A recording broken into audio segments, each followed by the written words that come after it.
À la salle de musculation, les femmes me posent en règle générale deux questions. La première, c'est comment avoir un ventre plat. Et j'ai fait une vidéo sur le sujet, vous pouvez la trouver juste ici. Et la deuxième question, c'est comment raffermir les cuisses et les fesses. Et même si ma réponse va se rapprocher un petit peu de celle que je vous ai donnée sur la vidéo du ventre plat, justement, je vais quand même y revenir, essayer d'aborder le sujet un peu plus en détail pour que vous compreniez exactement le fonctionnement et comment y remédier. Au niveau des cuisses et des fesses, comme sur tout le reste du corps d'ailleurs, ce qui va donner cette impression de mou et de manque de tonicité, c'est en fait l'épaisseur de la couche de graisse qui a par-dessus le muscle.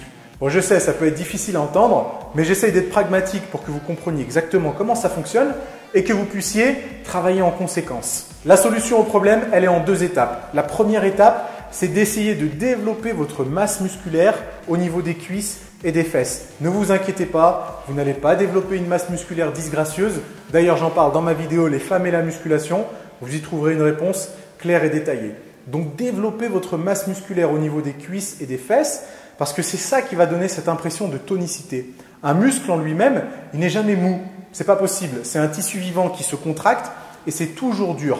Le problème, c'est que quand il est trop petit, quand la couche de muscle est trop fine, du coup, la couche de gras qui a par-dessus prend le pas et c'est ça qui donne cette impression de mou. La deuxième étape, du coup, bien sûr, c'est d'essayer de diminuer l'épaisseur de la couche de gras qui a par-dessus le muscle. Et pour ça, encore une fois, utilisez la musculation. N'ayez pas peur. Vous pouvez utiliser la musculation non seulement pour prendre du muscle, mais aussi pour perdre du gras. Parce que c'est les exercices de musculation qui vont vous faire perdre un maximum de calories et qui vont optimiser la perte de gras. Bien sûr, vous devrez faire attention à votre alimentation, mais ça c'est la base, c'est normal, je n'ai pas besoin d'y revenir dessus.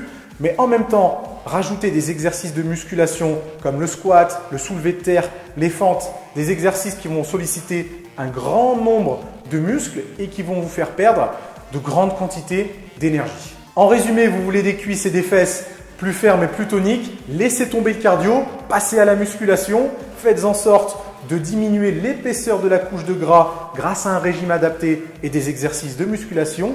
Faites en sorte d'augmenter l'épaisseur de la couche de muscle, encore une fois avec un régime adapté et des exercices de musculation.